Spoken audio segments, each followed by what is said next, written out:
Some of y'all probably saw the title and thought I was being sarcastic when I said peak cinema. Nah. After watching that TikTok filtered ass 2025 Superman, I ran straight back to Man of Steel like it's the only real movie ever made. And before some of y'all get triggered, how about you sit your ass down and actually watch the video? First off, remember the bottle scene? In the Snyder version, some idiot throws a glass bottle at Clark's head, and the next scene, that man walks outside and his truck is folded up like your girl on Friday night. Meanwhile, James Gunn's Superman takes a bottle to the dome and just keeps walking because he's used to being bullied. And I get it. Gunn's Superman is supposed to be more comic accurate or whatever, but for Man of Steel, I know what I saw. And what I saw was cinema. I mean, just look at the start, and don't worry, I'm not spoiling the 2025 Superman movie. There's nothing to spoil. That shit starts dead, literally. Now, compare that to Man of Steel. First time we see Superman, this man is out here holding a flaming oil rig with no shirt. Henry Cavill looks like he just bench pressed a freight train before breakfast. Casually saving lives while looking like your girl's forbidden thoughts inspired me to get my fat ass off the couch and actually start putting in reps. That's how you introduce Superman, a straight badass with zero challenges. No real struggle, just a Greek god in construction boots. Cinema. Now cut to Gunn's version and Superman is face down in the dirt, twisted sideways in the Himiachi pose like his lifeline's connected to a fucking McDonald's ice cream machine. And then they got the nerve to throw in this annoying ass dog to help him. I don't care if it's comic accurate. Not everything from the comics needs a live adaptation. If you saw the movie, you know how brain dead that dog was. You think I want a Superman movie where Superman is actually funny? No. Give me that dark shit. Give me that gritty shit. Give me that Lois Lane that looks like Pam Beasley on antidepressants. Give me this.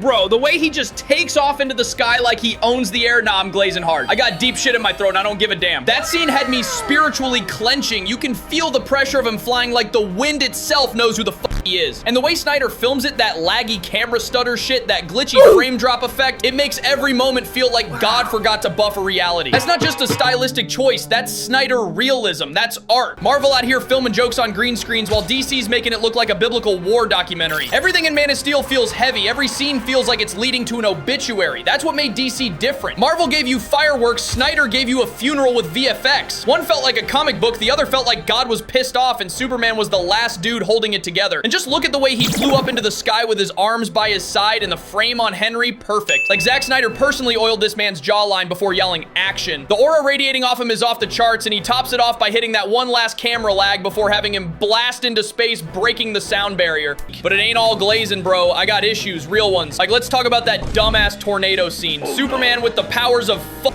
you, literally standing there while his dad walks into a natural disaster like it's his time to go. Like, be serious. Your son is built like a deity and you really gonna put your hand up like, nah, son, don't save me. What do you mean don't save me? You let a category 5 air demon turn your father into dust over a secret that, let's be honest, nobody was even checking for in Kansas at the time. Clark could have saved him and been back at the car before the dog even finished barking. And let's rewind for a second because this makes no damn sense. Bro was out here saving people his whole damn life. From day one, the first 20 minutes of the movie, he's on fire, literally engulfed in flames, saving people off an oil rig like it's a normal Monday. Then we flash back and this man as a teenager pulls an entire school bus full of kids out the water like it's a light shoulder warm-up. He was risking exposure every 5 minutes, but when it's his dad telling him, let me die, now suddenly he got restraint. Now he want to follow rules. And another thing, bro, because rewatching this scene just made it worse. Why the f is Jonathan Kent out here acting like he's Superman? Like a whole ass death tornado pulls up and instead of getting the hell out the way, this man starts directing foot traffic. Talking about, Clark, get your mom to the overpass. No, bitch, you get to the overpass. You're not built for this. You're 50 with bad knees in a pickup truck. Why are you trying to call plays during an act of God? And then when Clark sees the dog still stuck in the car, he tries to go get it because, you know, he's Superman. This man stops him again like, no, son, I'll handle it. Handle what?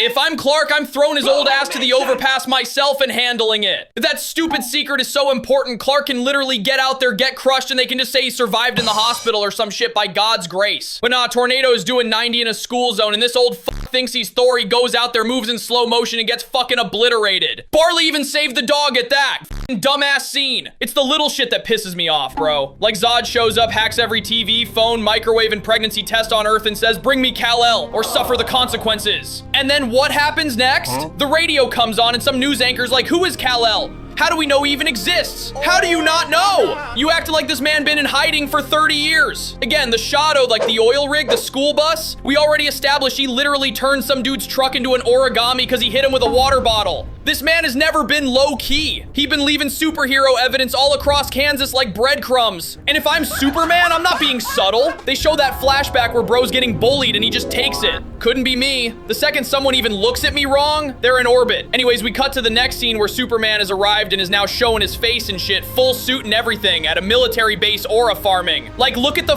lighting, man. This shit is comical. Got the sun peeking over his shoulder and shit. Anyways, he lets them cuff him and he's sitting in the interrogation room. Again, real Superman hero shit. Because as we've already established, that place would have been homelandered instantly if it was me. But nah, he plays the part, lets them cuff him. So they tell him he has to turn himself into General Zod, and he does. But one thing I gotta point out is the badassery in the side characters too. It ain't just Superman aura farming. Zod's female henchman pulls up and tells the soldier she needs Lois Lane. Dude goes, "You asked for the alien, not one of our own." You didn't say anything about one of our own. And she hits him with a threat like, "I'll tell General Zod." Bro looked her dead in the face and said, I don't care what you tell him. and y'all gotta pay attention to the little details. The awkward silence after he said that, the way nobody spoke, even the camera wobbled slightly and pushed in on his face, that shit wasn't random. That's tension, that's stakes, that's realism. Impact. You feel that line land. Not like that Marvel goofy ass pacing where someone says some deep shit and they follow it up with a fart joke. And you want to talk about stakes? Superman's on Zod's ship trying to reason with him and Zod hits him with, "Yeah, we gotta kill everybody on Earth to bring Krypton back." Like he said that shit casually. Superman escapes, right? But literally the next scene, Zod's henchwoman is choking the life out of his mom. And when Superman finds out, we get what might be the second best fight scene in superhero history. Maybe that's a stretch for some of y'all, but shit, I don't care. Like, for real, you tell me, what other superhero fight in history had a combo like this? Superman gets caught out the air while flying, thrown to the ground, then gets body slammed to the ground, kicked, then punched out the air mid-flight.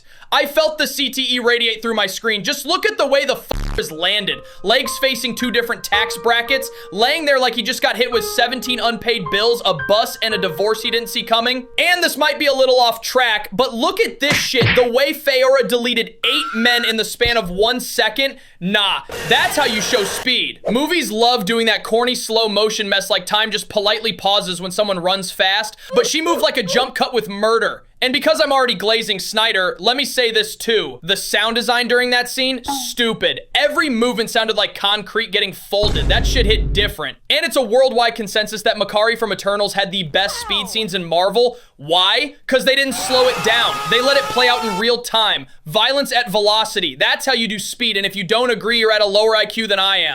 We cut to the next scene and Zod is tweaking. He ain't take that L lightly. His crew lost 1 skirmish and immediately pulled out the terraformers. And listen, I don't give a fuck what anyone says. When you got buildings collapsing, cars flying, the entire city getting folded like laundry, and Hans Zimmer music moaning in the background, I'm immersed. I'm locked in. It's kind of like watching a natural disaster, but on IMAX while Beethoven and Satan are tag teaming the soundtrack. I don't care if people say it's too much destruction. Shut up. That's the point. And did y'all just see that rocket? That shit straight murdered 3 people. Marvel could never. They'd cut away, crack a joke, and have some fucking idiot show up in a post-credit scene like, I'm okay, guys. This is real stakes, real war, real damage. Literally the next scene, a whole ass building is falling over. Tell me you're not locked in. Here come the crybabies. Superman's supposed to be saving them. Shut up. He's dealing with Zod's ship right now. This is how the real world looks. Real consequences. People die. It's still a goddamn Superman movie. So of course he saves the day. He finally destroys the ship when he can. But shit, man. He's one person. He's fighting god-tier aliens, flying through chaos, punching spaceships out the sky. People are gonna die. That's just what it is. I ain't seen no one complaining when the Avengers fucked up the whole city during the first movie. Hulk literally flipped a big-ass Leviathan after it flew through multiple buildings and ain't no one say shit.